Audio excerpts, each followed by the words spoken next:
वनों की शांति को चीरता हुआ एक युवा और तेजस्वी राजा अपने घोड़े पर सवार होकर आगे बढ़ रहा था।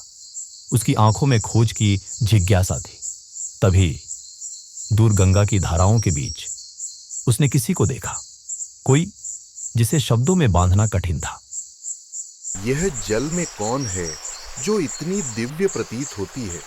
क्या यह कोई देवी है?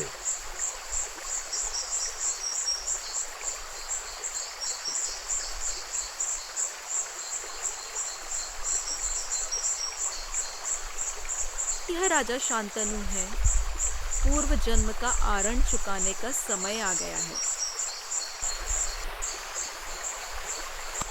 हे दिव्य रूपवती, तुम कौन हो? तुम किसी देवी की भांति चमक रही हो, फिर भी इस पवित्र नदी के किनारे अकेली क्यों खड़ी हो? हे राजन, मैं इस पवित्र नदी की कन्या हूँ। यदि तुम मुझे अपनी पत्नी बनाना चाहते हो तो एक शर्त माननी होगी। क्या है वो शर्त? मैं तुम्हें अपनी रानी बनाने के लिए कुछ भी करने को तैयार हूँ। तुम मुझे कभी भी किसी बात के लिए प्रश्न नहीं करोगे। मैं जो भी करूं या कहूं, जब तक तुम यह व्रत निभाओगे मैं तुम्हारी पत्नी बनकर रहूंगी। मैं यह व्रत बिना किसी संकोच के स्वीकार करता हूँ। आओ हम यहीं को जाएं।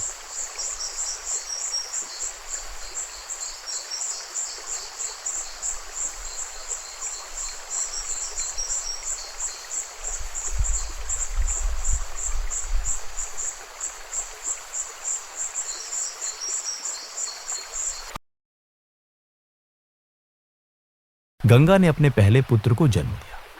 वह शांत भाव से उसे गोद में लेकर गंगा की ओर बढ़ी। शंतनु ने देखा, उसके कदम रुक गए। गंगा ने बिना कोई शब्द कहे शिशु को जल में समर्पित कर दिया। जल ने सब कुछ निगल लिया और शंतनु बस देखता रह गया, स्तब्ध, मौन, वचन में बंधा।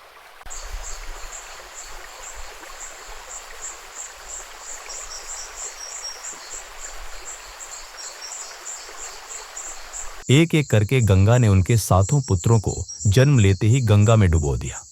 हर बार वह शांत रही, जैसे यह सब पहले से तय था। शंतनु भीतर ही भीतर टूटते रहे, लेकिन वचन ने उन्हें बांध रखा था। सातवीं बार के बाद जब वह आठवें शिशु के साथ आगे बढ़ी, शंतनु की सहनशीलता जवाब दे गई। रुको, मैं और सह नहीं सकता। तुम असल में कौन हो? तुम हमारे पुत्रों को बिना दया के नदी में क्यों डुबा देती हो?